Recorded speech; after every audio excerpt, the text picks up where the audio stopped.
Hello, welcome to Metalhead Nation Garage. I'm Chris, your host.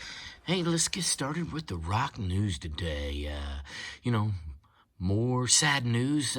Bachman Turner Overdrive has updated us on some news on Robbie. He actually passed away today. Another great legend. You know, Robbie was a drummer in Bachman Turner Overdrive, but another great legend who has passed away. We hate to say, but hey, back in the day, in the 70s, nobody bigger than BTO. Wow, you ain't seen nothing yet. Taking care of business. Hey, you. Stay Awake All Night, which Crocus later remade in the 80s, which I really like a lot from Crocus. But, good classic rock band.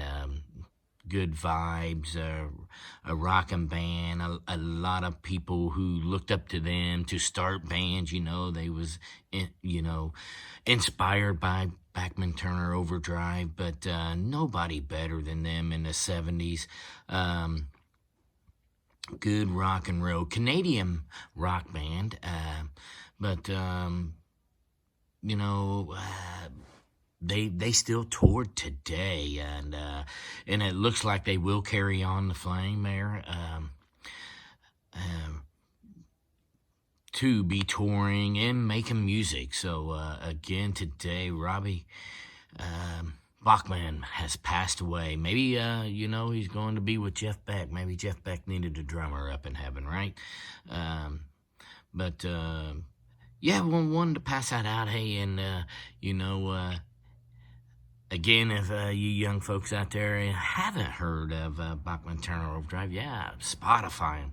Pull that up. It's good, fun, rockin' music.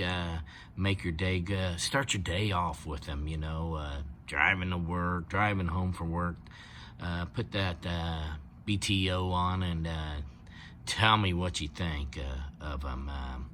Very, very good rockin' band. And move on to other news in that classic rock genre. John Fogerty finally gains control of CCR's publishing rights. So, these guys have been back and forth for years. I mean, they don't talk anymore. There's kind of two bands, John Fogerty and him doing it, and Clearwater Revival is still touring today.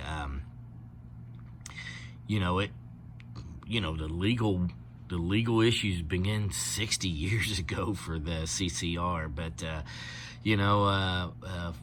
he finally he finally gained the rights, and maybe everybody will be happy now. I don't ever think we'll see a true full-blown reunion of CCR, John Fogerty getting back into that group, which is a shame, but as things go,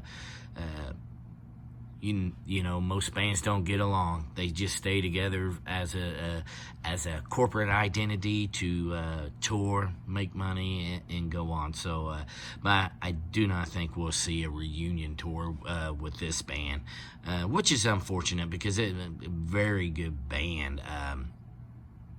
I really like CCRs. A lot of people was inspired by them too, from the 60s and 70s, their music. Nobody better than CCR tearing up them charts in the 60s and 70s. We're going to talk about a local guy here in Cincinnati, in the Midwest, Peter Frampton. He's going to record a live TV concert.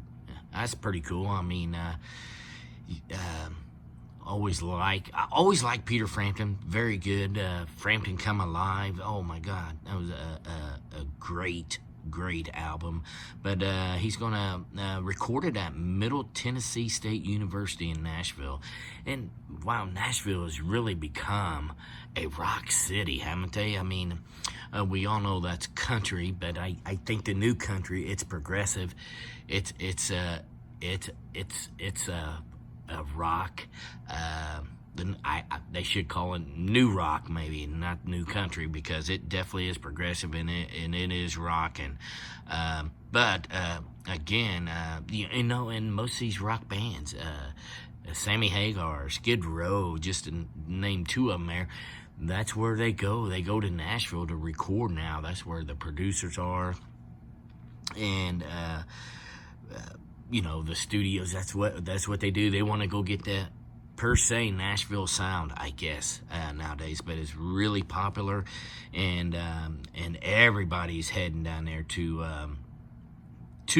record new music. But very interesting. I always like Frampton, and like I said, I always entertain new music from bands that I truly like and follow. And Peter Frampton is one of them, because as we see here in 2023, we're kind of getting off to a bad start. Some Jeff Beck passing away, Robbie Buchanan, or Robbie Bachman. These guys are getting older; they're not getting younger. So, any chance you get, these guys are touring all the time. You go out and see them, because you never know when it'll be the last time to see them. But yeah, Peter Frampton live TV concert. You don't hear that often, so it's going to be interesting, and I hope it's successful. I hope it gets TV ratings, because I think that music is the best from the 60s, 70s, and I even include 80s on that. A lot of great bands that came about, for sure.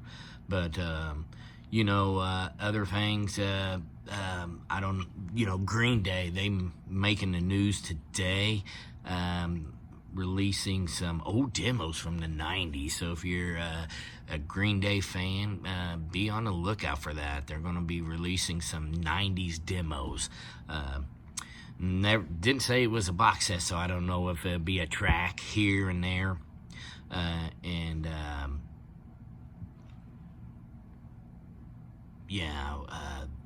A lot of bands are doing the 90 demos, and a lot of fans like it. I like it. I do like the box sets. I like the demos that they put out, untouched. Several things. We talked about it. We're going to hear some Brian May and Eddie Van Halen demos about project they did together, Starfleet. I like that stuff, and I think true fans do like that. They like that stuff that they haven't got before, and it's not polished. It's just something that they created.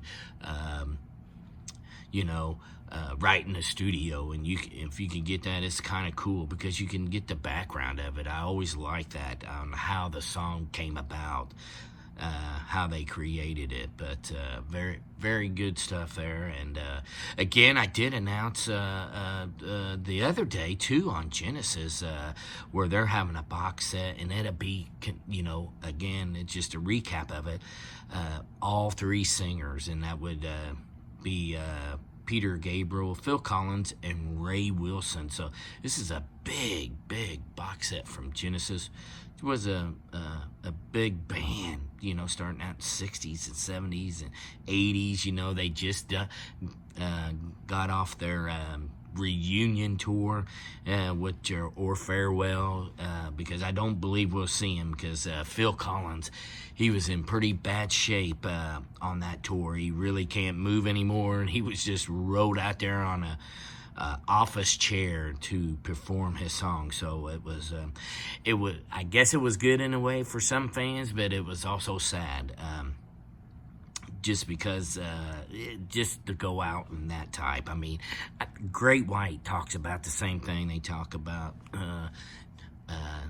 Russell, their old lead singer, that they don't want to go out with him, the original singer, because he be rode out there on a chair or what have you. And a lot of people, Great White thinks their songs, they need a lead singer that's up getting the crowd into it, dancing around and interreacting, and they don't believe that they can do that with a guy sitting in a chair. So, yeah, what's your thoughts on that, man? Are you okay with that? I mean, a lot of people are. The fans are. I mean, it was a successful tour for Genesis, for sure. But hey, let us know. That'll be this episode. Give us a thumbs up, subscribe to the channel, and we'll see you next time here on Metalhead Nation Garage.